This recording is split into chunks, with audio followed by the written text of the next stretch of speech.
Halaman 30.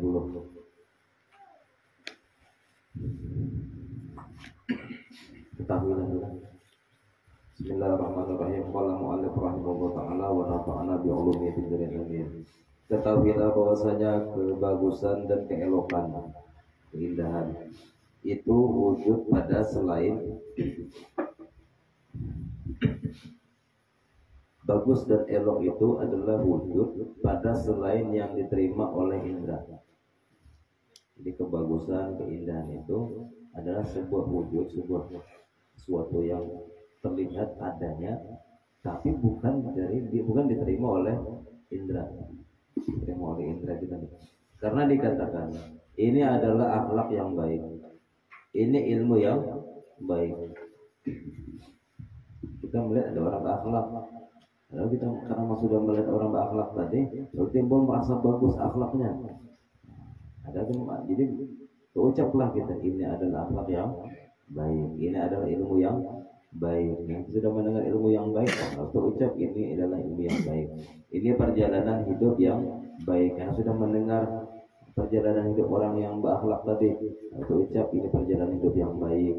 Dan ini akhlak yang elok. Dan hanya saja akhlak yang elok yang dimaksudkan dengannya adalah ilmu. Akhlak yang baik itu sebenarnya adalah ilmu, akal. Jadi mau ada orang kada berilmu, kada berakhlak karena kada indah akhlaknya, sekalipun ia tawadu, gaya zuhirnya aja, tapi tetap kada elok, kada indah, karena ilmu kada hendak menuntut ilmu. Ada orang bagus akhlaknya, ilmunya bagus, tapi tak kada akal. Artinya dia sembahyangnya sama dengan orang yang berilmu, sama persis, tapi kada bakal, kada baik dia kan? Atau ifah, orangnya ilmunya ada, akalnya bagus, tapi kada ifah. Artinya wangarannya nih baik buruk gawi terus, anak halal haram gawi makan terus, kada baru, kada ifahnya, kada berhati-hati dalam wangaran muamalah misalnya. Atau ini ilmu ya akal ya, berhati-hati dalam mengerjakan yang halal dan haram tadi. Gawin yang halal aja, berhati-hati banget jangan menggawi yang subhat dan haram. Tapi nya kedua nian orangnya. Nah, ada video kan? Keberanian, takwa, pemurah, muruah, dan sifat-sifat kebaikan yang lain. Itu jadi kalau ada orang bersifat nang ini berataan, itu ngarannya akhlak yang elok. Baru disebut dengan orang yang sangat indah. Sesuatu dari sifat-sifat tersebut tidak dapat diperdapati dengan panca indera. Kata awal harus dilihat terus. Kayak ifah, keberanian, takwa, pemurah, muruah, sifat-sifat yang baik haruskah dilihat dengan panca indera? Ada? Akan tetapi dapat diketahui dengan nur mata hati atau batin. Soalnya kita mengalami, kita ketemu orang, kita ada suah melihat akhlak mulianya ada suah, tapi melihat muka orang kayaknya orang-orang baik, bisa itu kan? Menilainya kita dengan orang tadi memakai hati, kayaknya orang baik ini nih. Padahal tahu lagi dia orang baik, kita tahu kan? Itu nur orangnya, nur mata batin kita tuh terlihat, kada tinding lagi kelihatan bahwasanya ini orang baik. Kalau kita akan melihat seseorang itu baik dan menganggap orang itu baik karena melihat akhlaknya, itu masih tertinding dengan penglihatan mata. Jadi hati kita menerima nur ini terbuka, nur menganggap ini baik itu terbuka, tapi menggunakan mata kepala karena melihat. Nur ini terbuka karena mendengar cerita-cerita yang baik. Sedangkan kita kada pakai mata, kada pakai telinga lagi memandang dan mendengar yang baik-baik. Tiba-tiba hati tergelitik, terbuka, kayaknya orang baik nih. Jangan, bisa nang kayak itu. Semua sifat-sifat elok ini dicintai. Sifat yang baik itu senyaan kita senangi. Orang yang bersifat dengan sifat-sifat tersebut, dengan sifat-sifat yang elok tadi, juga dicintai dengan tabiat, dengan kebiasaannya, tabiatnya. Bagi orang yang mengetahui dan mengenal sifat-sifatnya. Nah, lalu orang yang selain kita pun suka dengan dengan orang yang baik tadi. Karena kita nih sudah melihat sifat orang itu baik, lalu kita berkisah dengan yang lain. Kau suka dengan orang yang kayak ini, mbak aku suka sama orang yang mbak akhlaknya itu, tahu lagi ya orang siapa, nggak tahu kan? Kita hanya bertakbur aja, bukan kita ngisahkan si fulan tuh orangnya baik. Oh berarti baiknya tuh deh kayak gitu kan? Ya namanya kisahan kita nih. Kita hanya bertakbur. Kau suka deh melihat sama ada orangnya berilmu, bakal, ifah. Padahal kita sudah bertemu orang yang berilmu, bakal, ifah, wani, takwa, pemurah, murahnya belum dijaga. Berkisah dengan orang yang kadang kawan kita. Kau suka deh sama ada orang tuh berilmu, bakal, bagus tuh orangnya itu tuh ya. Jadi orang nggak tahu kan? Jadi orang lain pun suka dan cinta kepada orang yang bersifat itu juga. Tanda yang demikian dan sesungguhnya urusan memang seperti yang demikian. Memang kita ketahui yang baik-baik bahwasanya tabiat itu ditabiatkan atas mencintai para nabi sallallahu alaihi. Nah, sebenarnya yang memiliki ilmu, akal, ifah, keberanian, takwa, pemurah dan murah tadi itu seluruh sifat-sifat yang baik itu ada di diri para nabi. Di diri para nabi semuanya kan ada. Sampai mereka bergelar apa? Maksum. Maksum itu kada pernah berbuat dosa, kada pernah berbuat maksiat. Tadi gawiannya terpuji udah aneh. Karena memiliki sifat kesempurnaan mubasarahnya tadi. Dan mencintai para sahabatnya. Berarti sahabat yang dicintai Nabi tadi berarti bagus juga akhlaknya. Sanggup nih Rasulullah mencintai Abu Dzar Al-Ghifari, mencintai Bilal lagi, apalagi muridnya, apalagi Zuhairnya. Sanggup Nabi itu cinta lawan Bilal. Kalau Bilal cinta lawan Nabi itu kan perlu ceritakan wajar ya Nabi bang. Bilal sanggup cinta lawan Bilal, Rasulullah sanggup cinta lawan Bilal. Itu luar biasa Bilal. Sahabat-sahabat yang lain.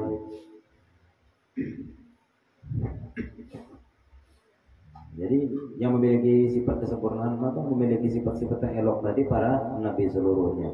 Dan sahabat itu berarti memiliki sifat ini juga, memiliki sifat yang baik-baik itu juga. Karena dicintai oleh nabi. Dan mencintai para sahabatnya. Meskipun mereka tidak menyaksikannya.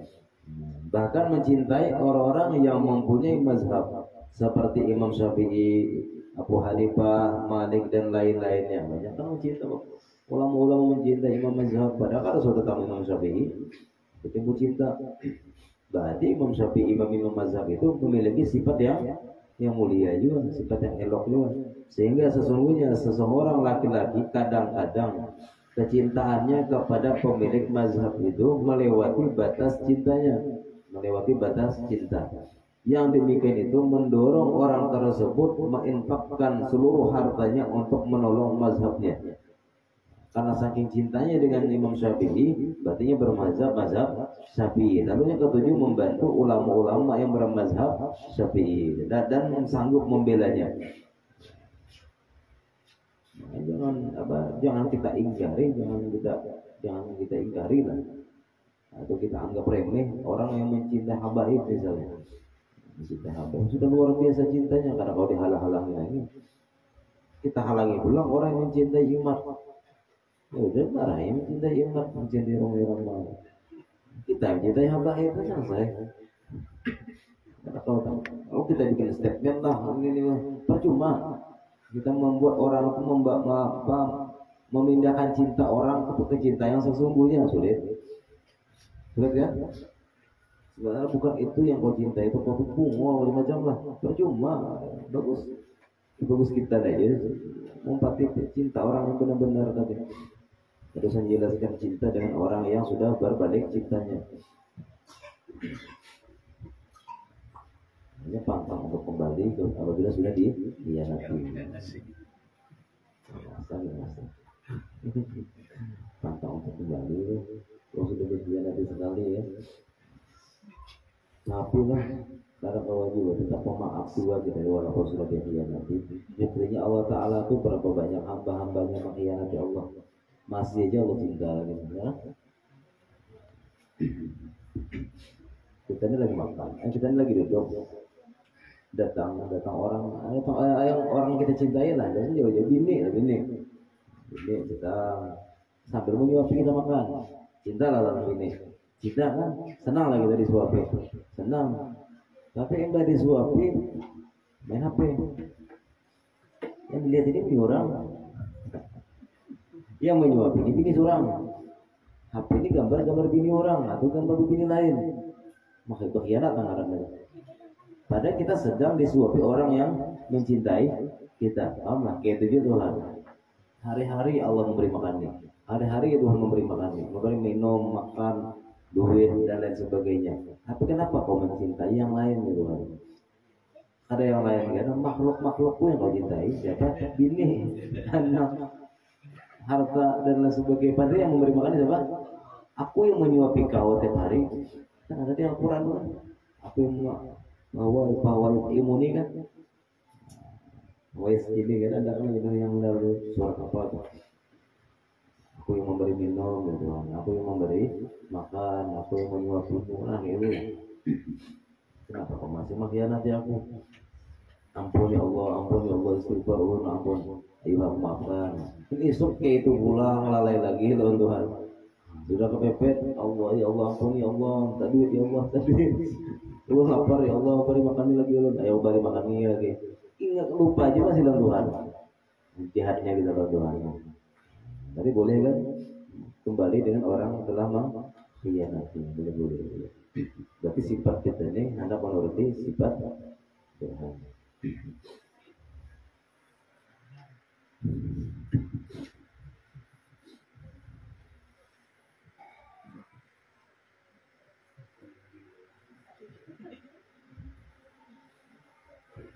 Yang demikian itu mendorong orang tersebut menginfakkan seluruh hartanya untuk menolong mazhabnya dan membelanya, dan ia mempertaruhkan nyawanya pada memerangi orang yang mencela imam dan pengikutnya, membela para habaib.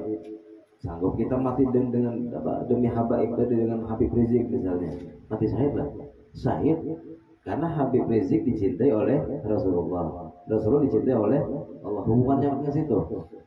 Jadi boleh kita berjuang demi perguruan, demi guru-guru kita, demi imam-imam kita, demi ulama-ulama kita, boleh. Maka berapa banyak darah yang ditumpahkan pada menolong pemilik mazhab. Sanggup berkorban untuk pemilik mazhab, sanggup berkorban hanya untuk ulama. Seharusnya berkorban untuk Allah, bukan untuk ulama. Tapi Allah memaklumi karena ulama tadi dicintai Allah. Maka semoga saya mengetahui orang yang mencintai Imam Syafi'i misalnya, maka mengapa ia mencintainya? Mengapa orang itu mencintai Imam Syafi'i? Padahal ia tidak menyaksikan sama sekali rupanya Imam Syafi'i. Dan jikalau ia menyaksikannya, barangkali ia tidak memandang bagus rupanya, maka pandangan bagusnya yang mendorong ia berlebih-lebihan mencintainya itu adalah karena rupanya yang batin. Jadi kita mencintai orang itu, mencintai imam-imam itu, mencintai ulama, guru-guru kita karena pandangan batin sudah terbuka nurnya, bukan karena rupanya yang zahir, rupanya yang telah